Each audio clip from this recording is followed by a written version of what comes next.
The bus door hissed open, and Harold Mercer stepped down like his bones didn't know the ground anymore. The air in Dayton felt wrong. Too clean. Too free. He stood on the curb with a plastic bag that held everything he owned after 32 years.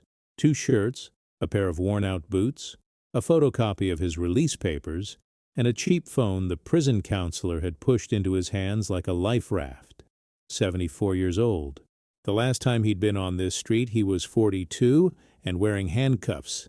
Cars rolled by, people walked with coffee cups, and no one looked at him long enough to see the man who had been gone half their lives.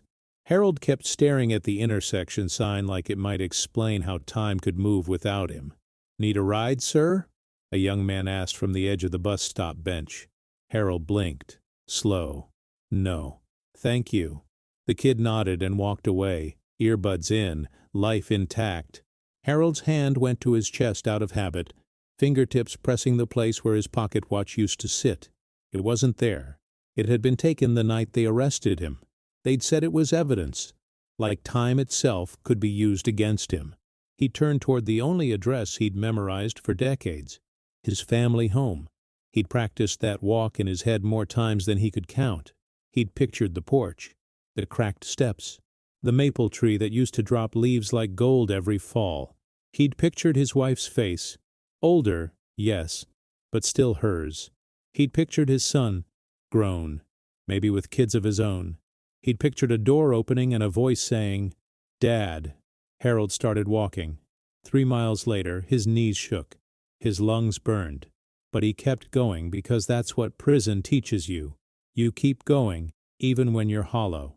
When he reached the neighborhood, he stopped dead. The maple tree was gone. The porch was gone. The house wasn't his house anymore. The same lot sat there, but the home that had held his entire life had been remodeled into something sharp and new. Gray siding, bright windows, a doorbell camera that blinked like an unblinking eye. Even the address numbers were different, sleek metal instead of the old chipped plastic. Harold's mouth went dry. He stepped closer, slowly, as if the house might recognize him if he moved carefully. A woman's laugh floated from inside. A child's squeal. A life happening where his had been stolen. Harold approached the front steps, trembling. He lifted his hand and pressed the doorbell. A chime sounded, then a voice from the speaker, cautious and flat. "Can I help you?" Harold swallowed hard. "My name is Harold Mercer. I used to live here." There was a pause. Then the door opened. A man stood there in a fitted sweater, mid-40s, clean-shaven, eyes narrowing like Harold was a problem he didn't want. "Who are you?" the man asked. Harold's throat tightened. "Harold Mercer. This is my home. I'm back." The man stared at him like he'd spoken a foreign language. Then he let out a short, humorless laugh. "Harold Mercer?" he repeated. "No, there's no Harold Mercer here." Harold looked past him into the hallway. On the wall, where family photos used to hang, there was now modern art. No faces, no memories. Harold's hands shook. "My wife, Linda Mercer. My son, Evan. Where are they?" The man's expression turned cold. "You've got the wrong house." Harold's chest tightened, panic rising fast. No, I don't. I built this porch with my hands. I painted that trim. My boy rode his bike right." The man cut him off. "Listen, I don't know what kind of scam this is, but you need to leave." Harold's eyes burned. "I just got out. 32 years. I'm not a scam. I'm—" "Out of what?" the man asked, almost annoyed.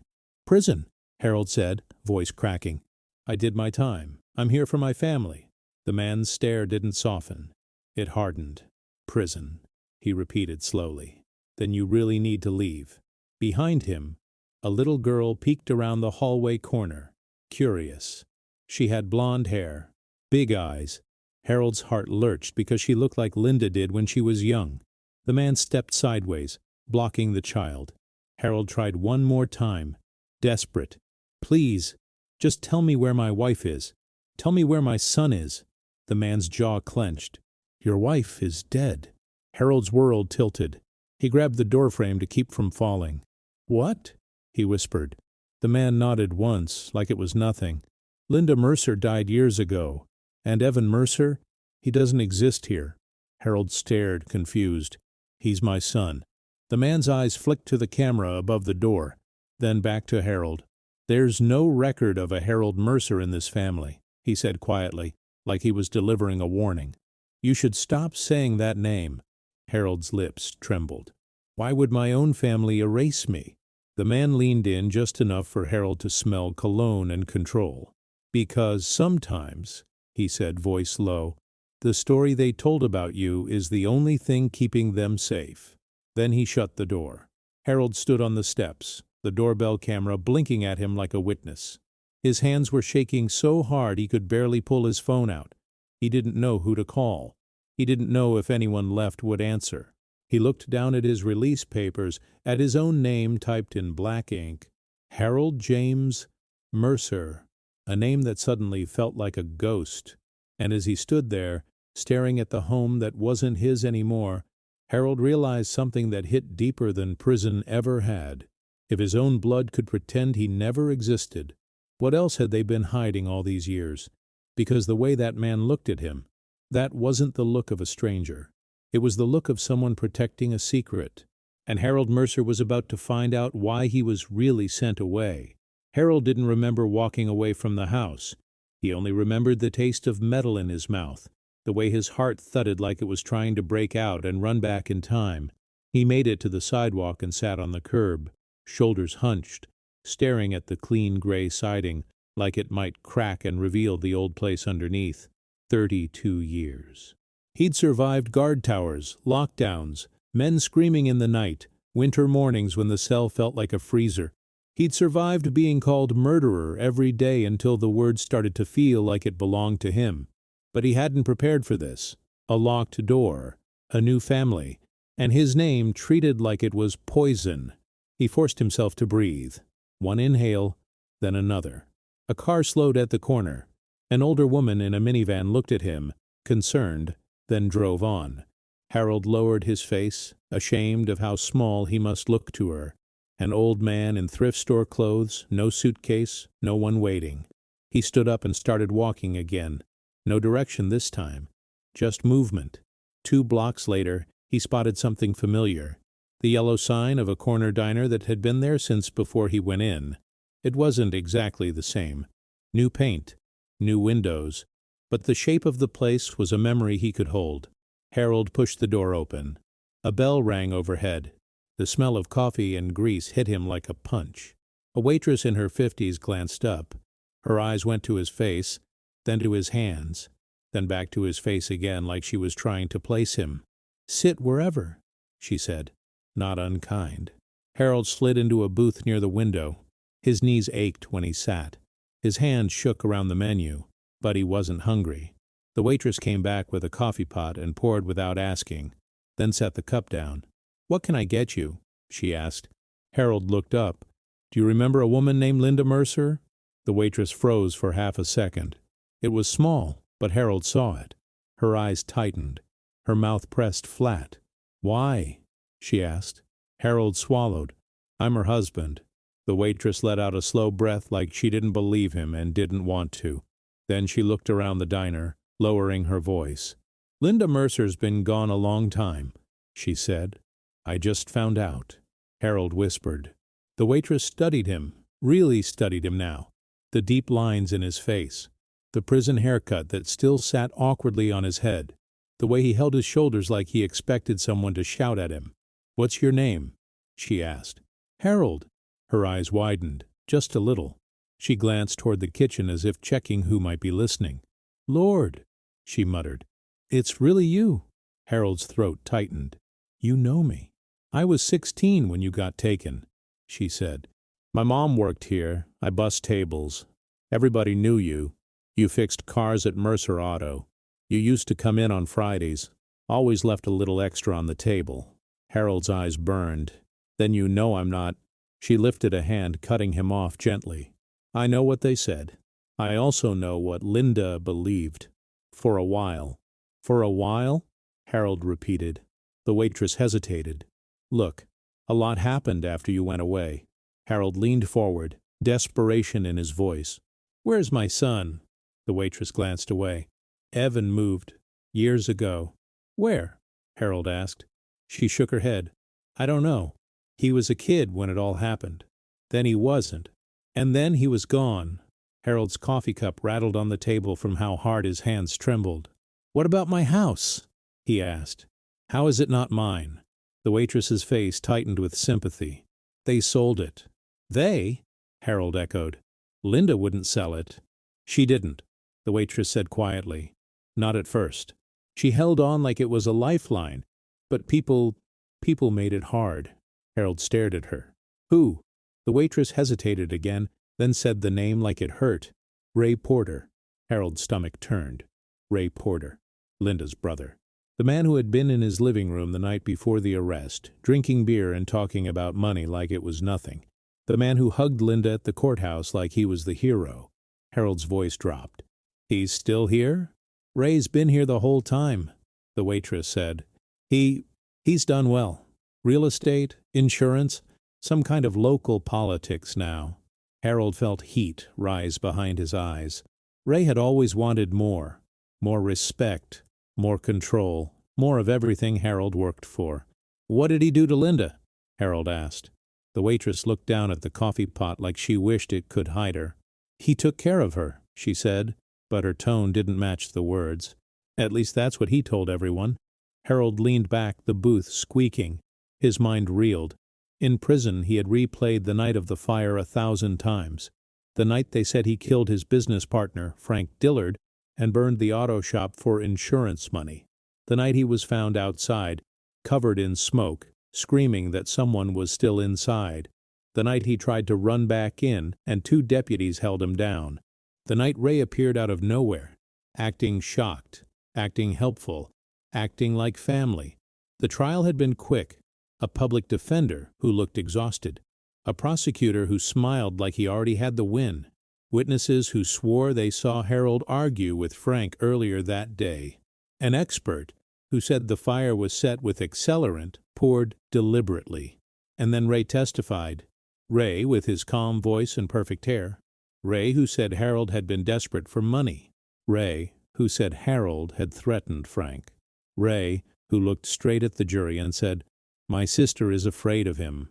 Harold had looked at Linda in that courtroom, waiting for her eyes to meet his, waiting for her to stand up and say, "No, that's not true." But she didn't. She sat there like stone. He had spent decades thinking that was the moment she stopped loving him. Now, sitting in this diner, Harold realized something else.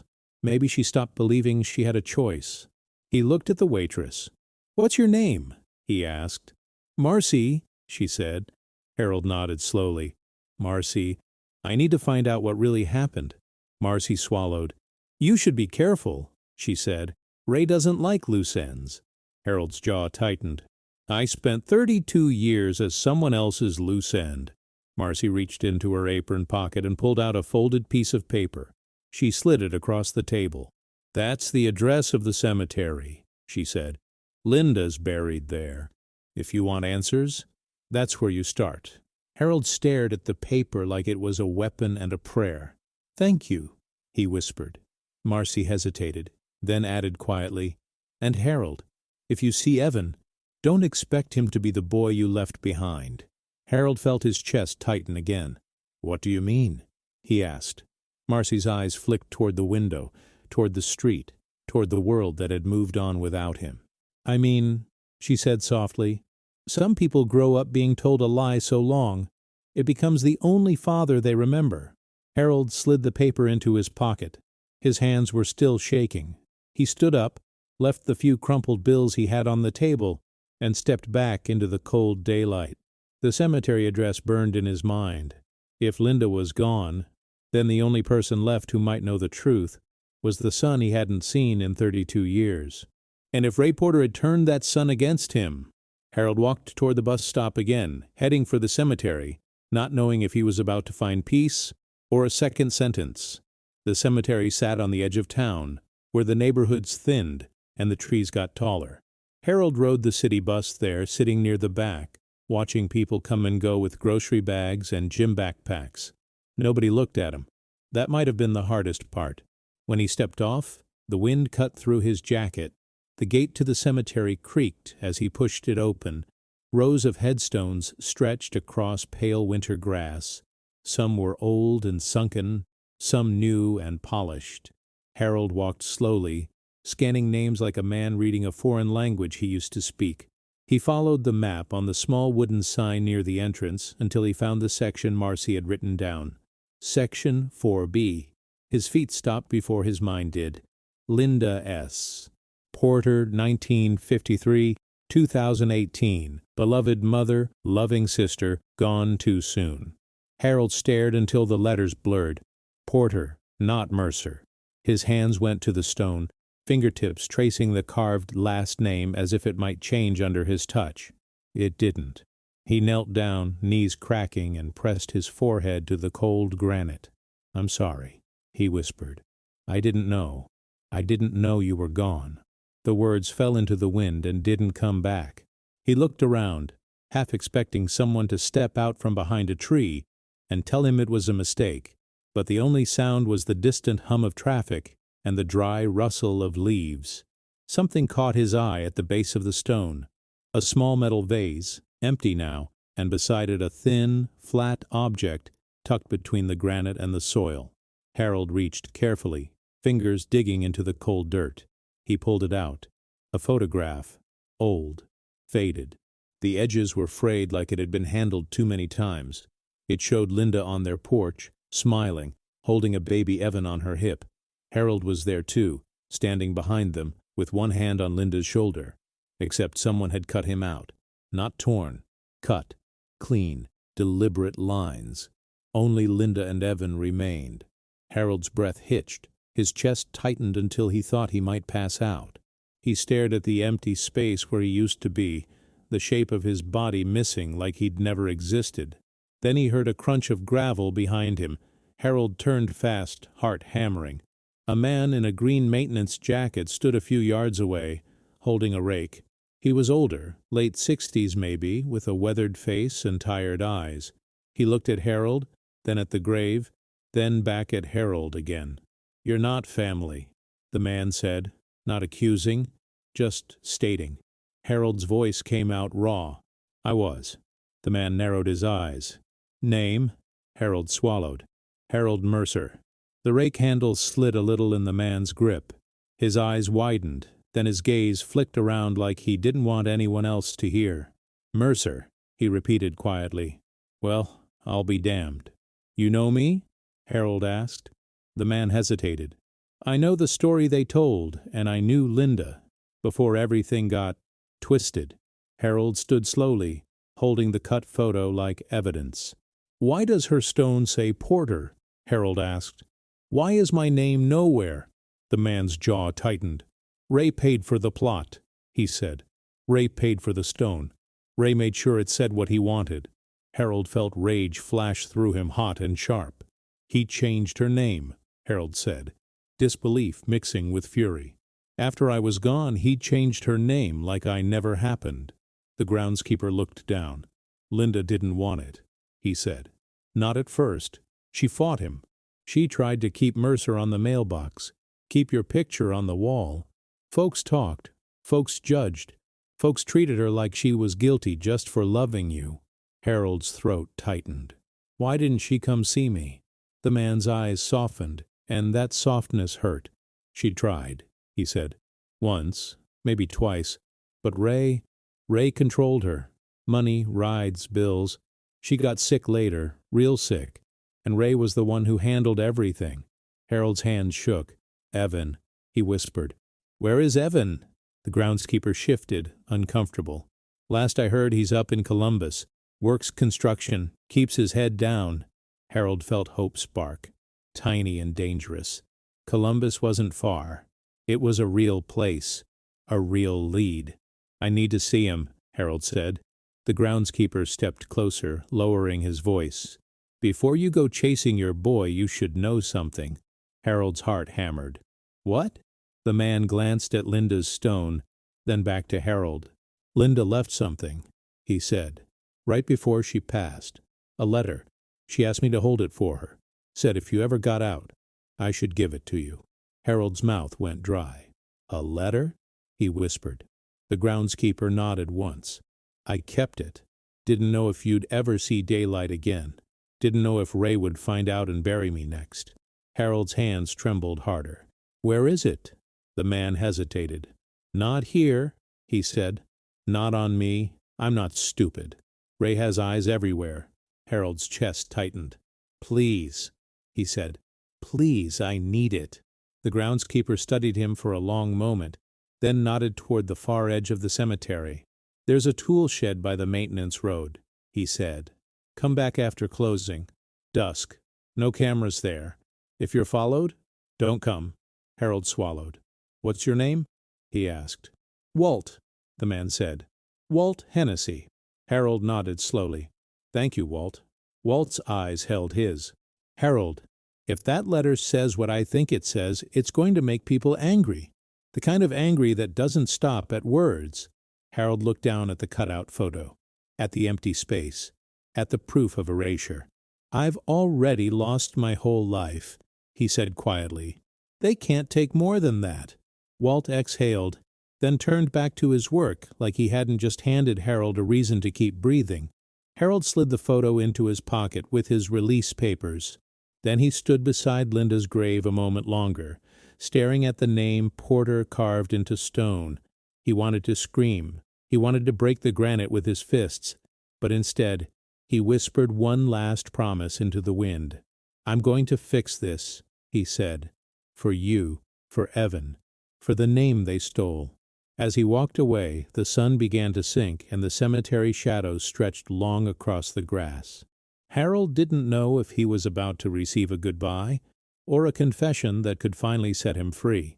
Harold waited outside the cemetery gate until the last car left and the office lights went dark. He sat on a cold bench at the bus stop across the road, watching the sky turn from gray to bruised purple. Every sound made him flinch. A passing truck, a dog barking in the distance, the click of the bus stop panel shifting in the wind. Prison had trained his body to expect trouble in quiet moments. When the clock on his phone read 5:42 p.m., Harold crossed back through the gate and moved along the maintenance road like Walt had instructed. The cemetery felt different after closing. Hollow like the dead had more room to breathe. He found the tool shed near a line of bare trees. Its paint was peeling, the lock rusted, the ground littered with old rakes and broken pots. Walt appeared from behind the shed, moving carefully. He didn't speak at first. He looked over Harold's shoulder, scanning the road. You alone? Walt asked. Harold nodded. As far as I know. Walt's eyes stayed sharp. If anybody follows you, you turn around and you don't come back here, he said again. I understand, Harold said. Walt pulled a small envelope from inside his jacket. It was plain. No stamp, no address, just Harold's name written in careful handwriting. Harold stared at it, his throat tightening. That's Linda's hand, he whispered. Walt nodded. She wrote it when she was sick. She was weak, but she made me promise, made me swear on my kids. Harold reached out, fingers trembling, and took the envelope like it might crumble. He didn't open it right away. He couldn't. The weight of it felt heavier than 32 years of concrete walls. Walt watched him. You should sit, he said. Harold sat on an upside-down bucket beside the shed. His hands shook as he slid a finger under the flap. The paper inside was thin, folded into thirds. A small brass key was taped to the bottom, wrapped in yellowed clear tape. Harold unfolded the letter. His eyes moved over the first line, and his breath caught. Harold, if you are reading this, it means you survived what they did to you. His vision blurred so quickly he had to wipe his face with the back of his hand. He hadn't cried in prison. Not like this. In prison, tears made you a target. Out here, they just made you human again. He kept reading, lips moving silently. I'm sorry I didn't come. I'm sorry you thought I stopped loving you. I never stopped. But Ray made sure I had no way to reach you without paying a price that would crush Evan. Harold's jaw clenched. Ray. Always Ray. Linda's handwriting wavered in places, the letters uneven like her hand had trembled. They told me to say you scared me. They told me to say you threatened Frank. Ray and Deputy Caldwell sat at my kitchen table and wrote my statement for me. They said if I didn't help them, they'd take Evan. They said the state could decide I was unfit for keeping a child around a violent felon. I believed them. I was stupid and terrified and alone. Harold's stomach turned. Deputy Caldwell, the same deputy who had held him down at the fire scene, the same deputy who testified he saw hatred in Harold's eyes. Harold kept reading. I found out later why they wanted you gone. Frank was going to talk. Frank recorded something. He told me on the phone, "If anything happens to me, tell Harold to look in the place we always hid the weekend cash." Then the shop burned that night and Frank died, and Ray cried on my shoulder like he was saving me. Harold's mind raced. Weekend cash. He and Frank used to keep extra earnings in an old metal box under the floorboard in the office, so they wouldn't mix it with insurance paperwork. It was harmless, simple. But if Frank hid something there, Linda's letter continued. I went back to the shop lot after it was cleared. I found the floorboard area broken open. The box was gone. Ray told me it was just debris, but I saw the fresh scrape marks like someone pried it up before the fire got big. Harold's hands tightened on the paper. He could see it in his head. Ray on his knees, pulling that floorboard up, taking whatever Frank had hidden. Then Linda wrote, I kept quiet because I was scared, but over the years, I saw things. Ray suddenly had money, new trucks, new suits, new friends at City Hall, and he never let me forget that your choices were the reason. Harold's throat tightened. He remembered the visits Ray allowed early on, short, controlled, always supervised. Then they stopped. Linda's letters, once weekly, became monthly, then vanished. Linda's handwriting grew shakier. When I got sick, Ray tried to get me to sign papers. He said it was for estate planning. He said it would protect Evan. I refused. He got angry. Real angry. That's when I knew he still had something to hide. Harold swallowed, reading faster now. If Ray is still alive when you get out, he will act like you were never part of us. He will try to erase you because your name is the only thing connecting him to what he did. But I left you a way in. The key taped to this letter opens a safe deposit box. Dayton Community Credit Union, Main Street Branch, Box 317. Inside is a copy of Frank's recording that I found years ago. I never listened to the whole thing because I was afraid Ray would find out. But I heard enough to know it was the truth. Harold's pulse pounded in his ears. A recording. Proof. His eyes dropped to the key. Small. Ordinary. And suddenly it felt like the most powerful thing he'd ever held. Linda's letter ended with words that sliced him open. Please don't hate Evan if he hates you. Ray raised him on the story that you were a monster. Evan was just a boy trying to survive. If you can, tell him I loved him. Tell him I loved you. Tell him the truth, even if it breaks you. I'm sorry I couldn't save you, but maybe you can still save yourself. Love. Linda Harold stared at the last word until it blurred. Love. A word he hadn't been allowed to touch for decades. He folded the letter carefully, hands shaking, and pressed it to his chest like it could keep his heart from falling apart. Walt stood in silence, eyes wet, pretending not to notice. Harold finally looked up. Frank recorded something, he said, voice rough. Linda found it. Walt nodded. She told me it was dangerous, he said. She told me Ray would kill for it. Harold stood slowly, the key taped to the letter like a tiny promise. I have to go to that credit union, Harold said. Walt grabbed his arm. Not tonight, he warned. You do it in daylight, and you watch your back. Ray's not the kind of man who lets a ghost walk around town. Harold nodded, but his mind was already moving. Proof meant everything. Proof could mean his name. Proof could mean Evan. Proof could mean 32 years weren't just stolen. They were taken. He slid the letter and key into his pocket. That's when headlights swept across the trees. Harold froze.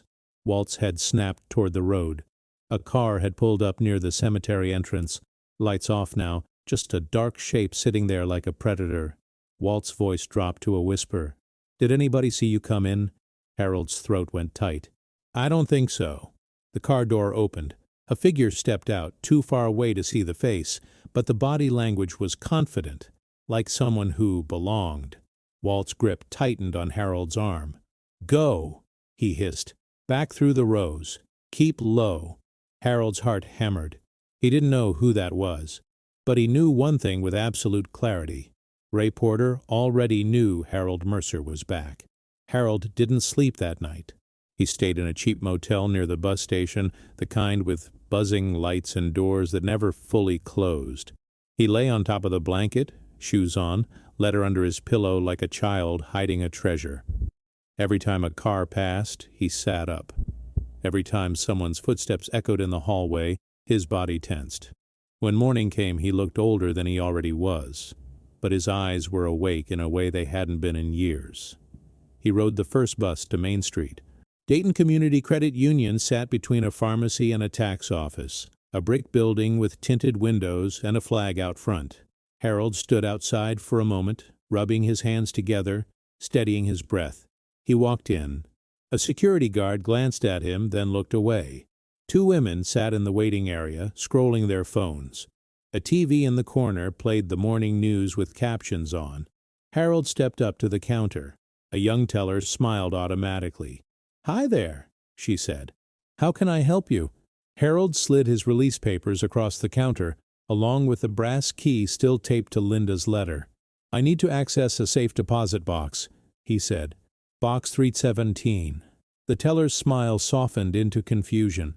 "Do you have an account with us?" she asked. "I did," Harold said, then corrected himself. "My wife did, Linda Mercer." The teller typed on her computer, eyes moving quickly. Then her face changed. "I'm sorry," she said. "That box is closed." Harold blinked. "Closed?" He leaned forward. "It can't be closed. She left something for me." The teller glanced behind her, uneasy. "The box was terminated," she said. "It was emptied and released." "When?" Harold asked, voice rising despite himself. The teller's fingers hovered over the keyboard. I can't give details without—" Harold's jaw tightened. "I'm her husband," he said. "I was in prison. I just got out. I have the key. That box is mine." The teller swallowed. Her eyes flicked to his papers, to the word "released" printed at the top. She looked like she didn't know what to do with him. A manager appeared behind her, a woman with perfect hair and a practiced expression. "Is there a problem?" the manager asked. The teller looked relieved. "He's asking about safe deposit box 317, she said. "It shows closed." The manager's eyes met Harold's, and they didn't warm. "Sir," she said, voice careful, "that box was closed years ago. If you believe there's a legal matter, you'll need an attorney." Harold's hands clenched. "Who closed it?" he demanded. The manager's lips pressed together. "I can't discuss private information." Harold leaned closer, voice low and shaking. "My wife is dead," he said. "My name has been erased, and someone took what she left for me." The manager didn't move. "Sir," she said, firmer now, "you need to calm down, or I'll have to ask you to leave." The security guard glanced over. Suddenly attentive, Harold felt the familiar heat of humiliation creep up his neck. The same feeling he'd had in court, when his words didn't matter because his label was louder. He grabbed his papers, stuffing them back into his pocket. As he turned to leave, a voice behind him murmured, barely audible, "Mr. Mercer?" Harold turned. An older teller at a side window, late 50s, looked at him with wide, worried eyes. She didn't smile. She just nodded toward a row of chairs in the corner. "Sit for a minute," she said softly. Harold hesitated, then sat. The manager went back to her office. The guard looked away. A few minutes later, the older teller walked over, holding a small stack of deposit slips like it was nothing. She sat beside Harold, lowering her voice. "My name is Janice," she said. "I remember Linda." Harold's throat tightened. "Then you know." "I know she came in here looking scared," Janice whispered. "More than once." Harold's heart hammered. "Who closed the box?" Janice looked down at her hands. "Ray Porter," she said. "He came with paperwork, power of attorney." Said Linda wanted everything handled. Harold felt bile rise. Linda would never. Janice's eyes met his. The signature didn't look like hers, she whispered. But nobody asked questions. Ray was connected, and Linda was sick. Harold's hand shook. Do you have a record? He asked. Anything? Janice's fingers slipped a small printed slip into Harold's palm. He looked down. It was a transaction log. Dates, times, a name, Raymond Porter. A note, safe deposit access, contents removed. The last access date was only 6 days ago. Harold's mouth went dry. 6 days, he whispered. That's after she died. Janice's face tightened. That's why I kept that printout, she said. It didn't feel right. Harold stared at the paper, rage and fear colliding inside him. Ray didn't just erase him. Ray was still cleaning up, even now. Harold slipped the log into his pocket and stood. Thank you, he said, voice rough. Janice grabbed his sleeve gently. Be careful, she whispered. Ray's the kind of man who smiles in church and ruins you in private. Harold left the credit union and walked out into the bright morning sun. The world kept moving like nothing had happened, but Harold felt like he was walking inside a storm. He needed help. Real help. He found a legal aid office 2 blocks away, a small building with a faded sign and a line of people outside. He waited nearly an hour, then sat across from a tired young attorney who flipped through his papers. I'm sorry, the attorney said finally. A 32-year-old conviction? That's complicated. We can't take this. Harold's hands tightened. Then who can? He asked. The attorney hesitated. There's a reporter, he said. She covered your case back in the day. Sarah Klein. She's with a local investigative podcast now. She likes cold cases. Harold wrote the name down on the back of his motel keycard. Outside, he stood on the sidewalk, staring at the words Sarah Klein like they might save him. That's when a black SUV rolled slowly past the curb. The windows were tinted. The vehicle didn't stop, but it slowed, just enough for Harold to feel the weight of it watching. His stomach tightened. The SUV turned the corner, disappeared, then reappeared a block later, like it was circling. Harold's hands shook as he stuffed his papers deeper into his coat. He didn't have to see the driver to know what it meant. Ray Porter didn't need a gun to threaten him. All Ray had to do was remind Harold, "You're out here alone." Harold stepped into a crowded crosswalk, blending with strangers, head down. But as he reached the other side, his phone buzzed. A number he didn't recognize. He answered cautiously. "Hello?" A man's voice came through, low and calm. "Mr. Mercer," the voice said. "Go back where you came from." Harold's blood went cold. "Who is this?" The voice didn't answer that. "If you keep digging," the man said, "you won't make it to Columbus." The line went dead. Harold stood in the middle of the sidewalk, staring at his phone. Then he realized something worse. They weren't just watching him. They already knew his next move. Sarah Klein met Harold at a public library on 3rd Street. She chose the place on purpose. Cameras, people, open doors, the kind of place where threats had to stay polite. Harold sat at a table near the back, his hands folded like he was praying, even though he hadn't prayed in years. When Sarah walked in, he recognized her from memory. She had been younger at the trial, a reporter with a notepad and sharp eyes. Now she was in her late 50s, hair streaked with gray, carrying a worn messenger bag, and the same look of someone who didn't trust easy answers. She didn't sit right away. She studied him. "You're Harold Mercer," she said finally. Harold nodded. "That's my name." Sarah's eyes narrowed. "You look like my grandfather," she muttered half to herself. Harold didn't know what to do with that. He just slid the folded letter and the transaction log across the table. Sarah sat, pulled out reading glasses, and scanned the papers. "Linda's letter," she said quietly, reading the first lines, then pausing. Her face softened for a second, then hardened again like she hated how much it moved her. "Safe deposit box access," she murmured, tapping the printout with a finger. 6 days ago. Harold watched her. "She died in 2018, he said. "Ray accessed it last week." Sarah's lips pressed together.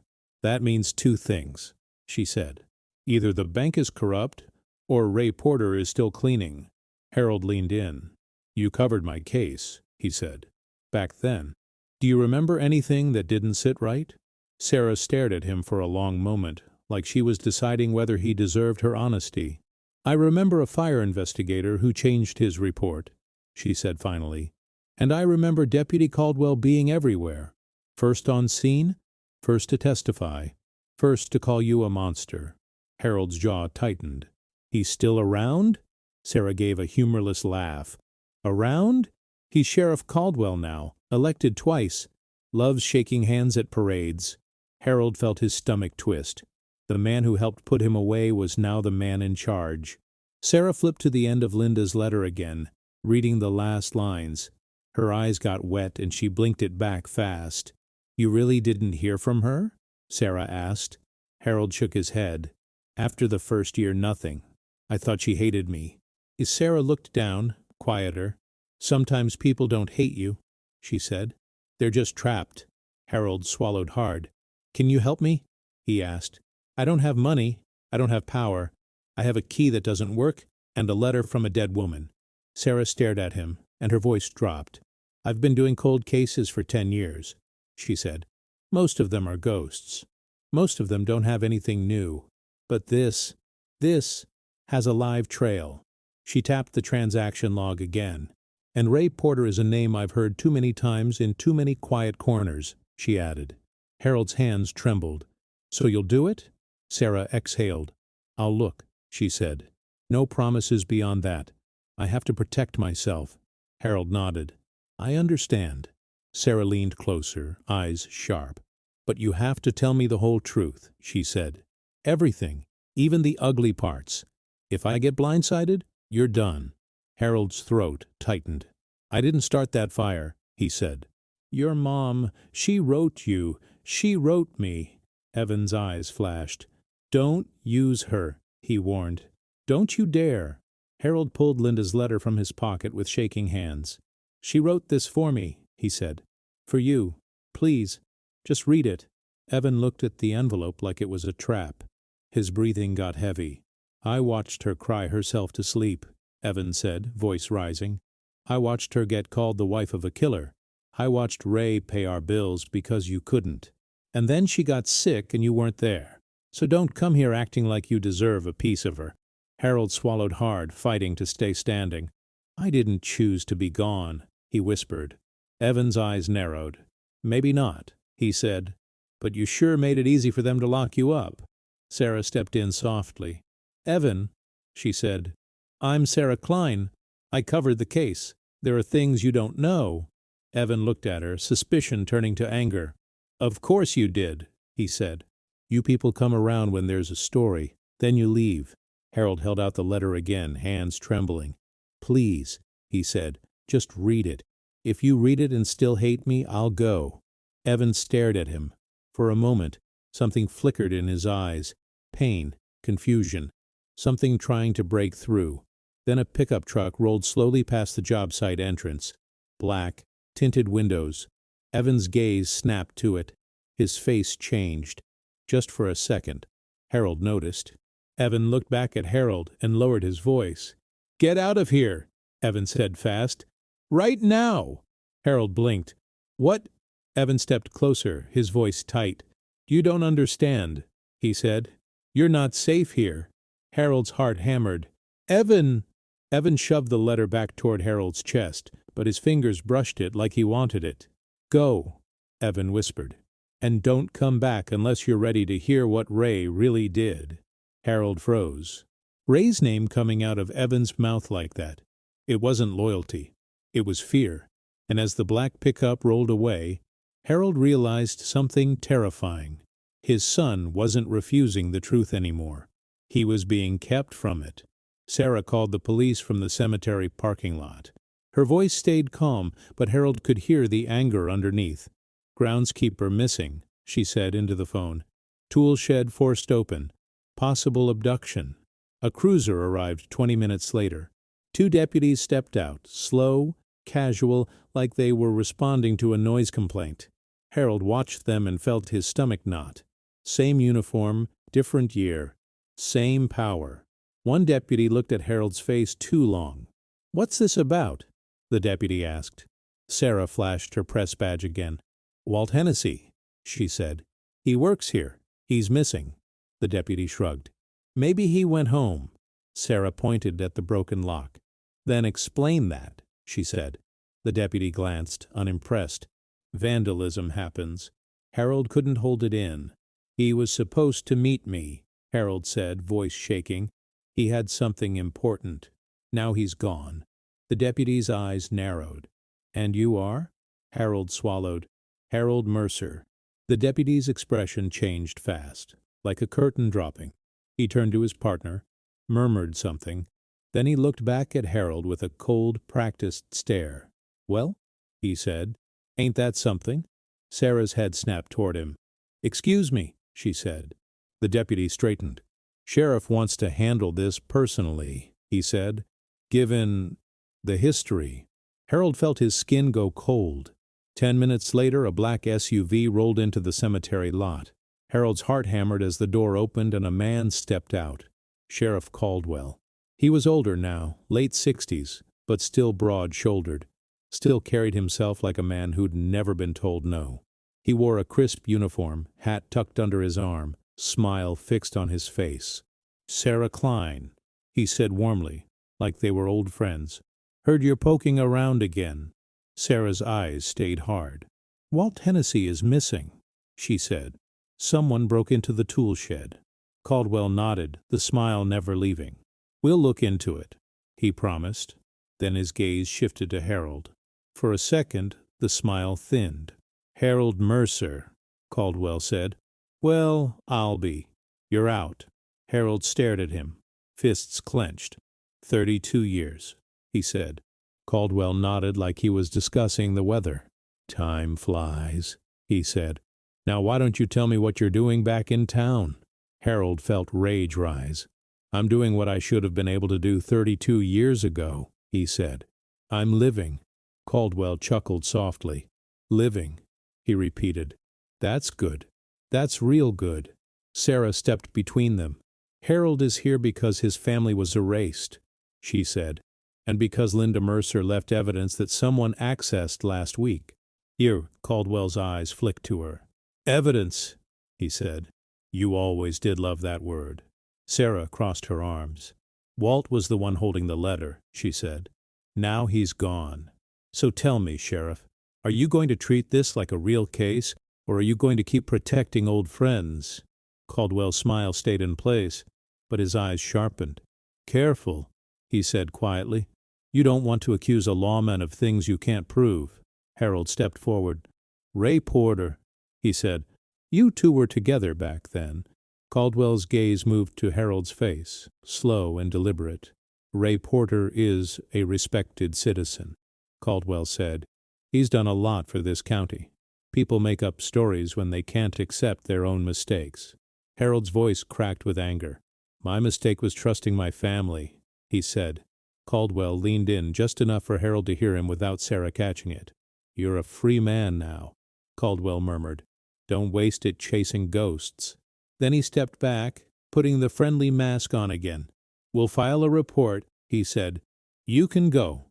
Sarah's jaw clenched. She pulled Harold toward her car before Harold said something that would get him put back in a cage. As they drove away, Harold stared out the window, shaking. "They're not looking for Walt," he said. "They're covering." Sarah's knuckles were white on the steering wheel. "I know," she said.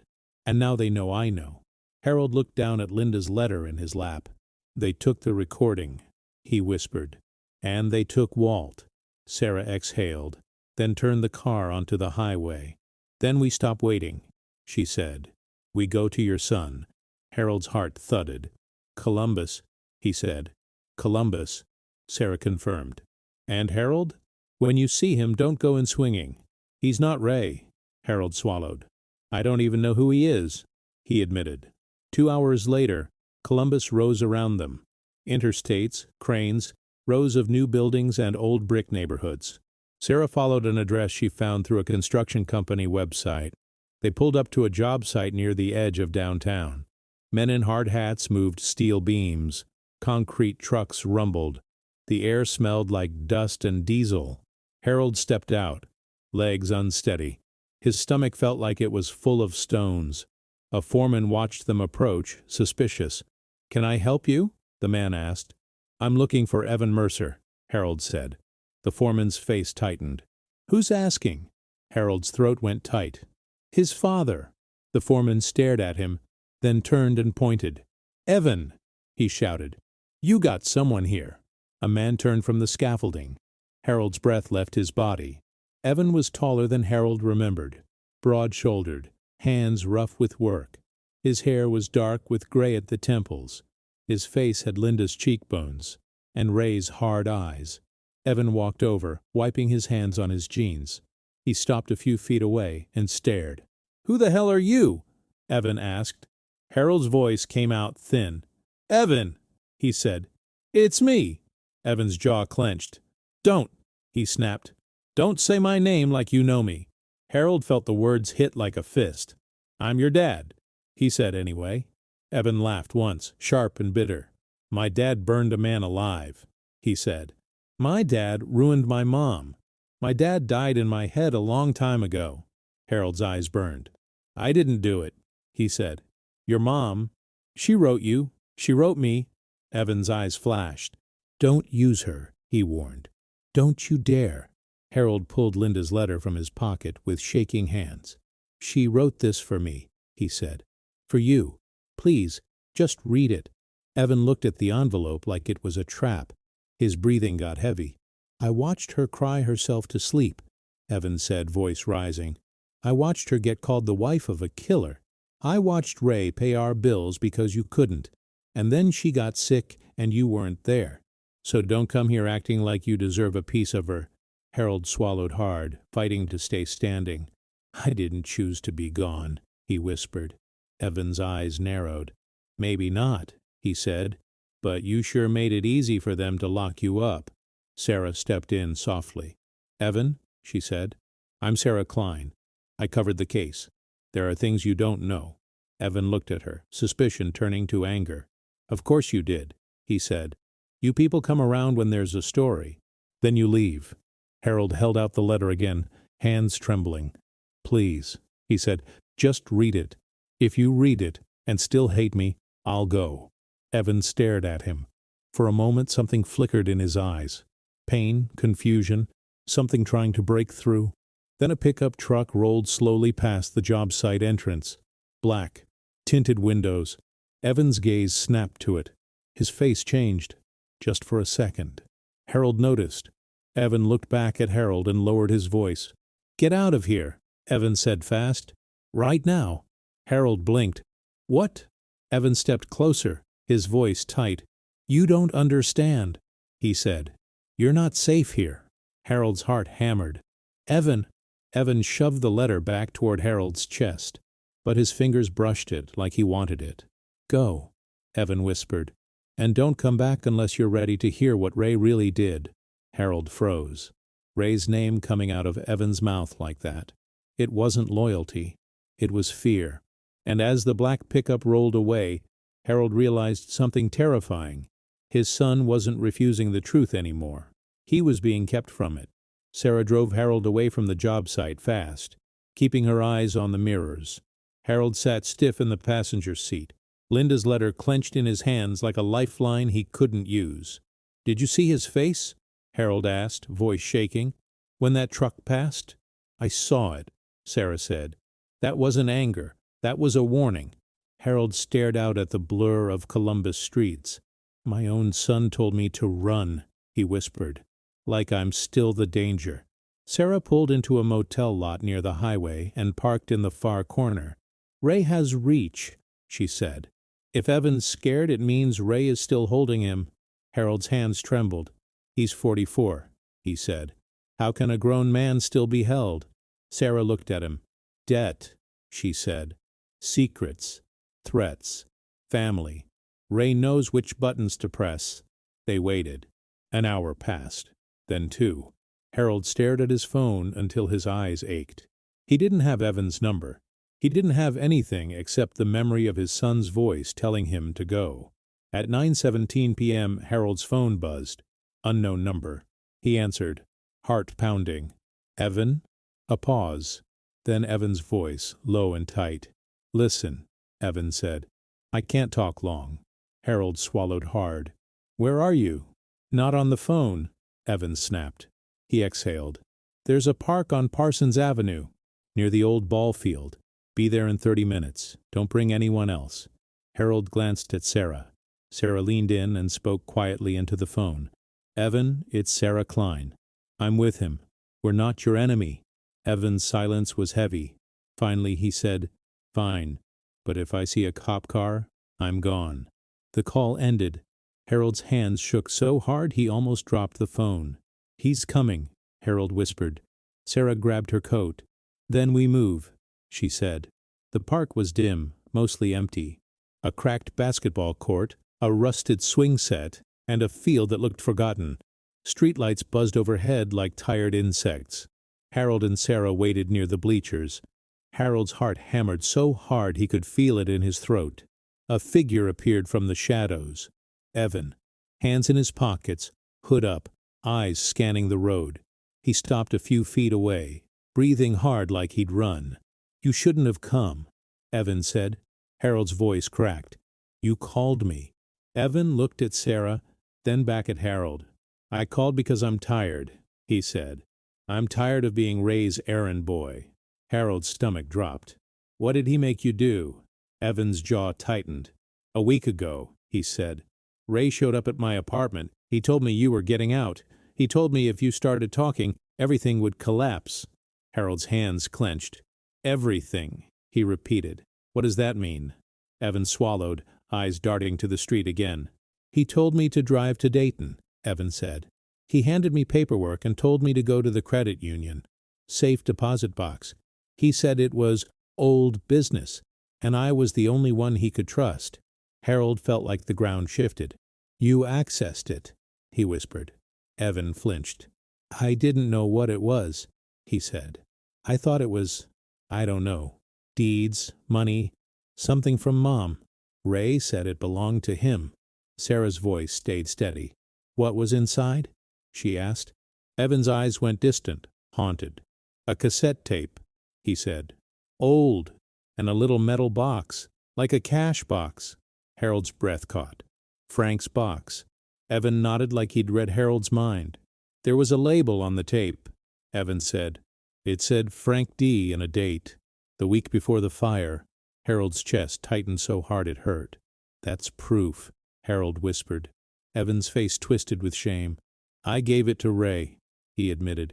He told me if I didn't, he'd ruin me. He'd take my kids away. Yeah, I have kids, even if you don't get to know them yet. He'd make sure I lost everything. Harold stared, stunned. I don't want your kids taken, he said softly. I never wanted any of this. Evan's eyes flicked to Harold's hands, to the letter. You have something from her, Evan said, voice rough. Harold held the envelope out slowly. She wrote it for both of us, he said. Please. Evan didn't take it. His breathing got shaky. She's been gone 7 years, he said, and I still hear her coughing at night. Harold's eyes filled. I didn't know, he whispered. Evan swallowed hard, then reached into his jacket. He pulled out a small flash drive. I copied it, Evan said. Not the tape. Ray wouldn't let me near it long enough. But there was a folder in the box with documents. I snapped pictures. I dumped them onto this. I kept it because part of me didn't believe my own life anymore. Sarah's eyes widened. Evan, she said, this could change everything. Evan's hand shook as he held the drive out to Sarah. But it's not enough, Evan said. Ray still has the tape, and Ray has the sheriff. Harold's voice came out low. Where does Ray keep it? Evan looked away. In his office, he said. Porter Properties. There's a safe behind a painting. I've seen him open it. Harold's heart pounded. Can you get us in? Evan's jaw tightened. I can, he said. But if I do, Ray will know it was me. Harold stepped closer, his voice breaking. Evan, he said, I lost 32 years. Your mom lost her whole life to fear. Don't let Ray keep owning what's left. Evan stared at him, pain and anger wrestling in his eyes. Then he nodded once, barely. "Tomorrow night," Evan said. "After hours. I can get you and Sarah into the office. We grab whatever we can and we get out." Sarah's voice was calm, but her eyes were intense. "And Walt?" she asked. "The groundskeeper. He's missing." Evan's face went pale. "Ray mentioned a man," Evan admitted. "He said he handled the leak. He didn't say a name." Harold felt cold sweep through him. "Where would Ray take him?" Harold asked. Evan's eyes flicked toward the highway lights in the distance. "Porter storage," he said quietly. "There are units nobody checks. Places you can hide things." Harold's fists clenched. He thought of the green button in his pocket. He thought of Walt's warning. Evan stepped back, voice urgent now. "Listen," he said. "If we do this, there's no going back. Ray will come for all of us." Harold nodded slowly. "I've been hunted my whole life," he said. "At least this time I'll know why." Evan's face tightened. "Meet me tomorrow at midnight," he said. "Back of Porter Properties. If I'm not there, it means Ray got to me first." "Ooh!" Then Evan turned and disappeared into the dark, leaving Harold standing under a buzzing streetlight with a new kind of fear. Not fear of losing the truth, but fear of losing his son again, right when he was finally reaching him. The next night felt like the kind of night Harold used to avoid. Quiet streets, long shadows, no witnesses. But this time he didn't have the option of staying invisible. Sarah parked 2 blocks from Porter Storage, engine off, lights out. A chain-link fence surrounded the property, and bright floodlights washed the rows of metal doors in harsh white. Evan showed up exactly at midnight. He climbed into the back seat without a word, eyes restless, scanning the mirrors. "You followed?" Sarah asked. Evan shook his head. "I don't think so," he said. "But Ray has people. If we're doing this, we do it fast." Harold watched his son in the dim dashboard glow. Evan looked older than 44. He looked tired in a way Harold recognized. "Are you sure about this?" Harold asked softly. Evan didn't look at him. "No," he said, "but I'm doing it anyway." Evan pulled a key card from his pocket. "Ray uses the facility like it's his private closet," Evan said. "Card gets us through the gate." Sarah drove up to the keypad at the entrance. Evan swiped. The gate clicked open. They rolled inside like they belonged. Harold's heart hammered as they passed row after row of storage units. Every door looked the same. Gray metal, white numbers, cold locks. 1,000 places to hide a secret. 1,000 places to bury a man. Evan pointed. "Row C," he said. "Unit 9 is where he keeps sensitive stuff." Sarah parked between 2 rows, leaving the car ready to run. They walked, footsteps muffled on the gravel. Harold's knees ached, but adrenaline pushed him forward. Unit C9 sat at the far end, away from the office. A camera above the corner was angled just slightly off, like someone had nudged it. Evan saw it and swallowed.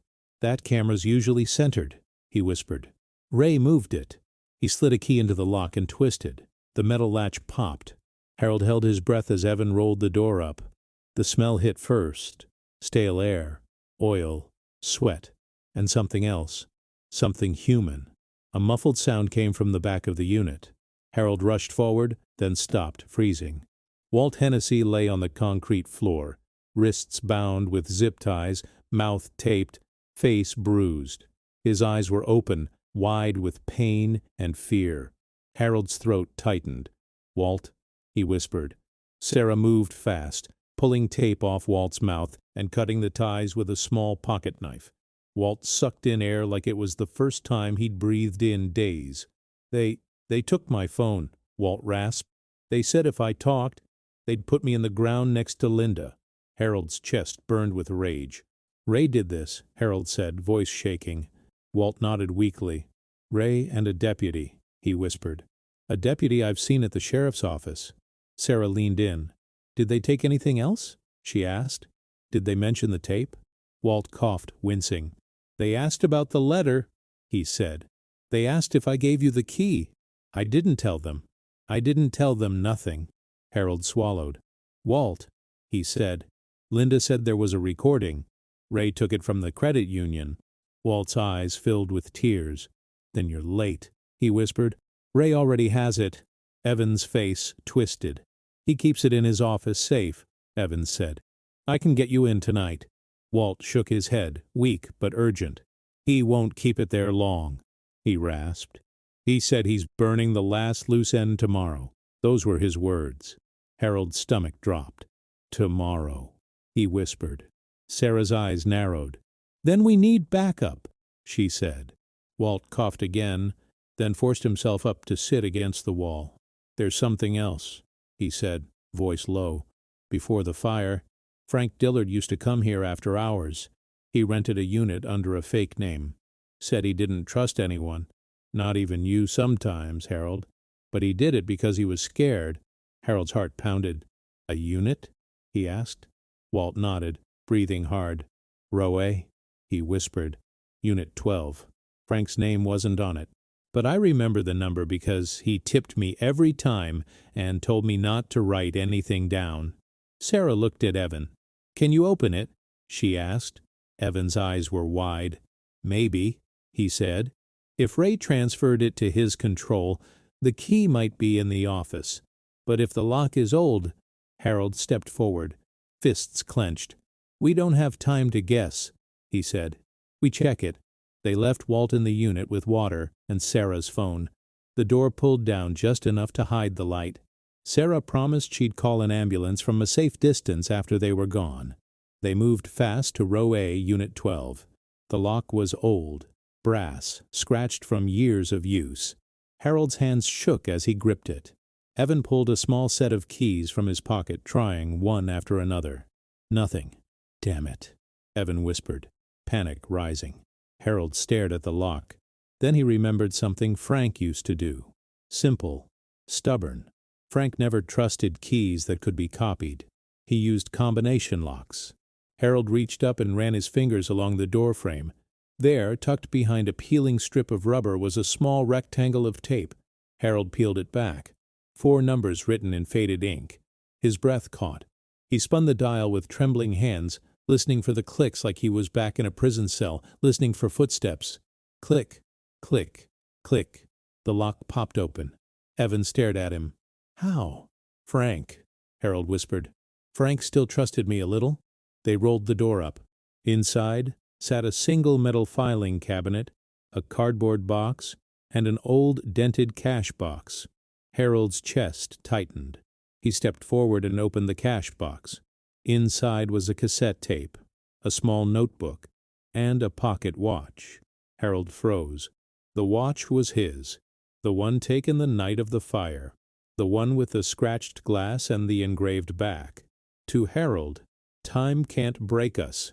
Linda. Harold's vision blurred. He lifted it like it was holy. Sarah opened the notebook, flipping pages fast. Her face drained of color. These are payments, she whispered. Ray's name, Caldwell's name, dates, amounts. This is a ledger. Evan's breathing got rough. We need to get out, he said. Now. A siren wailed in the distance. Then another sound cut through the night. A car door slamming. Footsteps on gravel. A flashlight beam swept down the row. Sheriff's office! A voice shouted. Hands where I can see them! Harold's body locked. His hands started shaking so hard the watch rattled. Sarah's eyes went wide. Run! She hissed. But it was too late.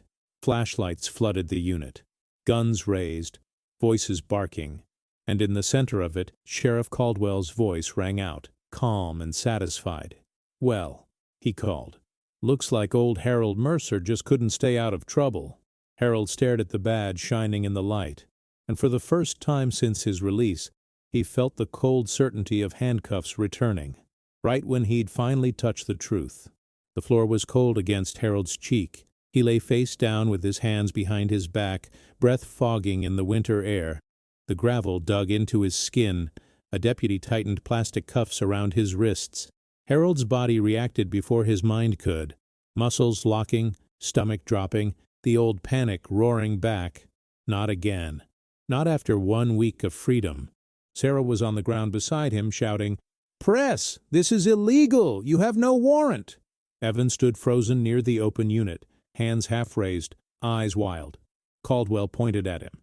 "You!" Caldwell barked. "Stay right there." Evan took one step back, then another. Caldwell's deputy moved toward him. Evan looked at Harold.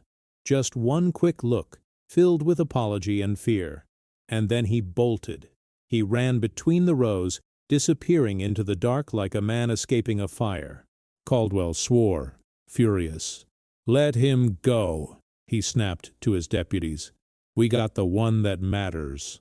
Harold's heart pounded. They dragged him to his feet, yanked him toward the cruiser. His pocket watch was still in his hand. A deputy reached for it. Harold reacted on instinct, clenching tight. Caldwell stepped closer, eyes narrowing. "Give me that," Caldwell said. Harold stared at him, shaking. "It's mine," Harold said.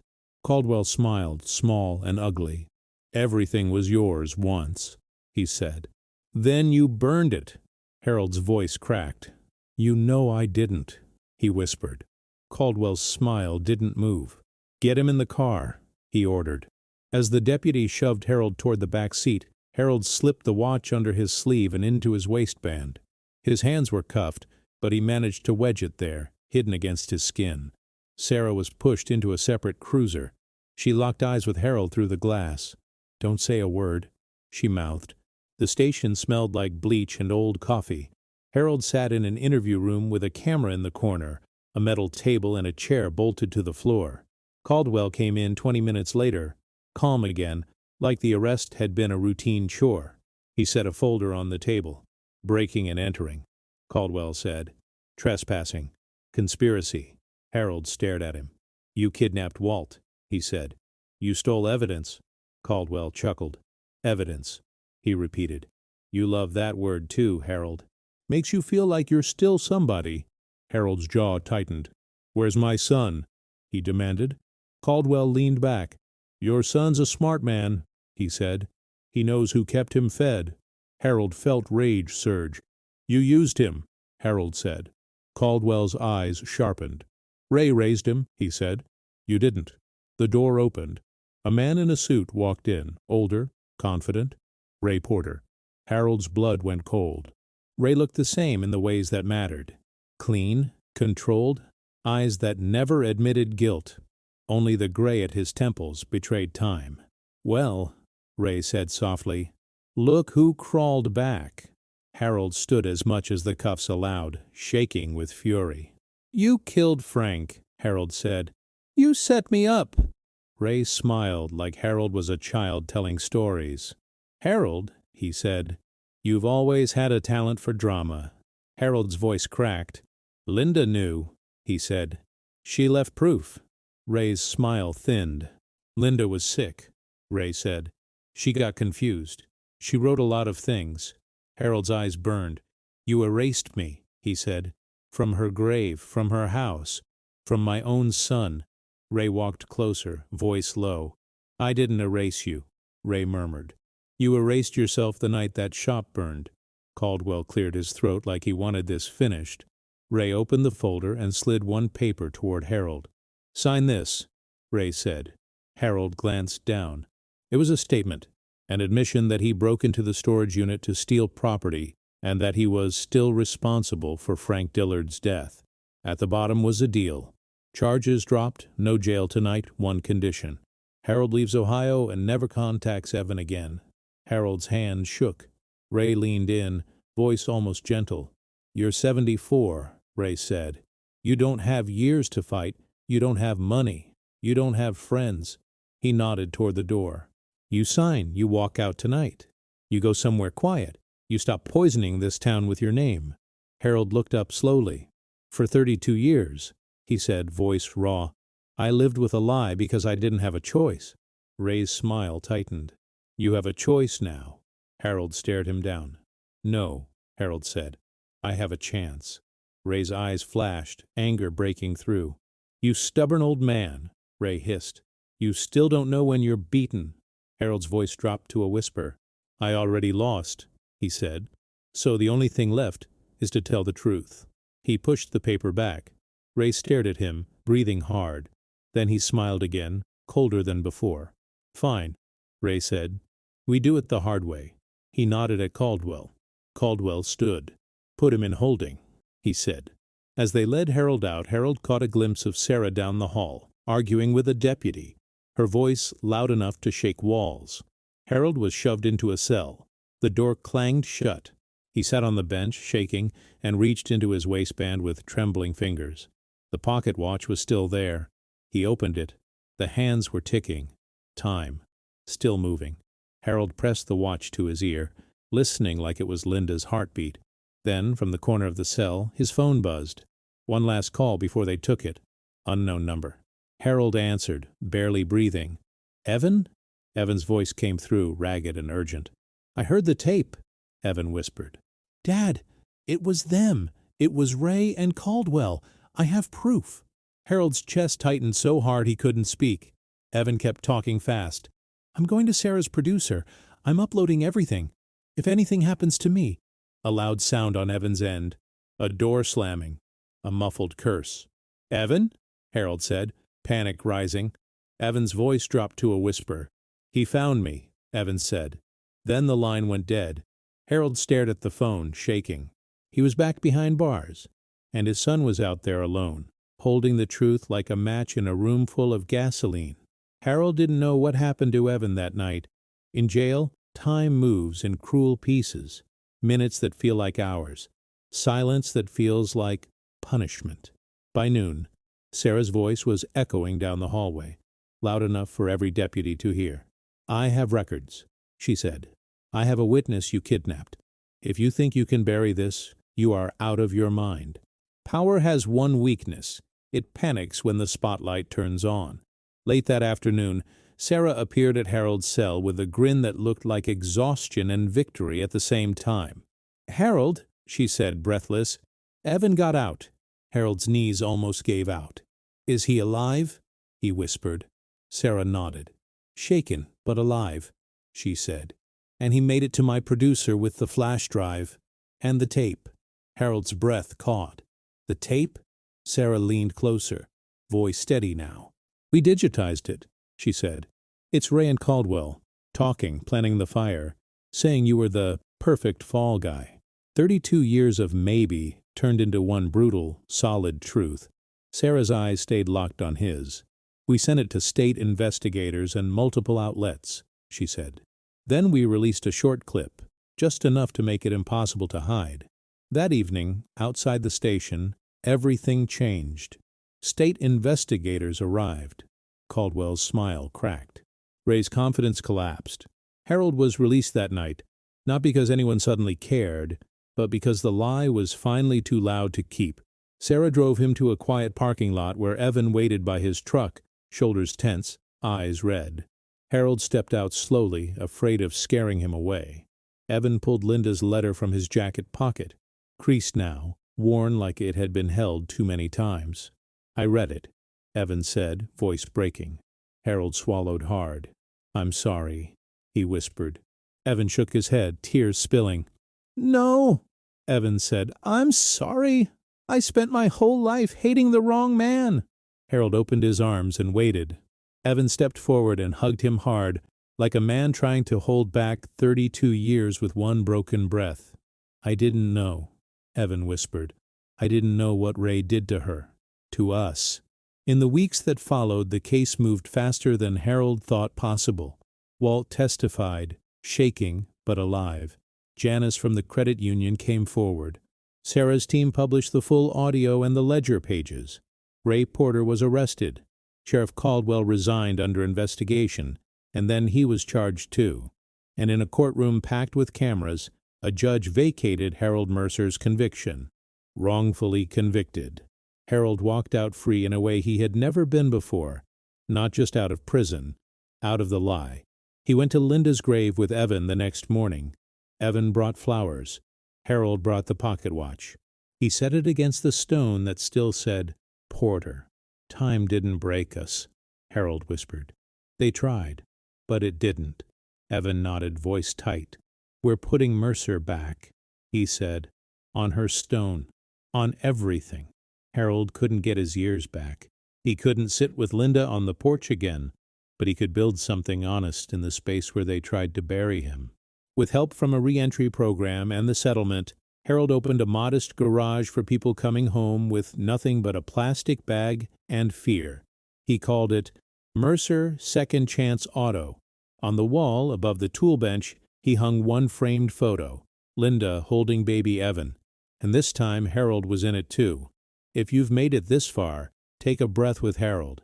Hit like, subscribe, and tell us in the comments where you're watching from. Because stories like this aren't just entertainment. They're reminders. A name can be erased, a life can be stolen, but truth has a way of surviving, waiting quietly, until someone finally has the courage to carry it back into the light. And Harold Mercer, at 74, proved one last thing.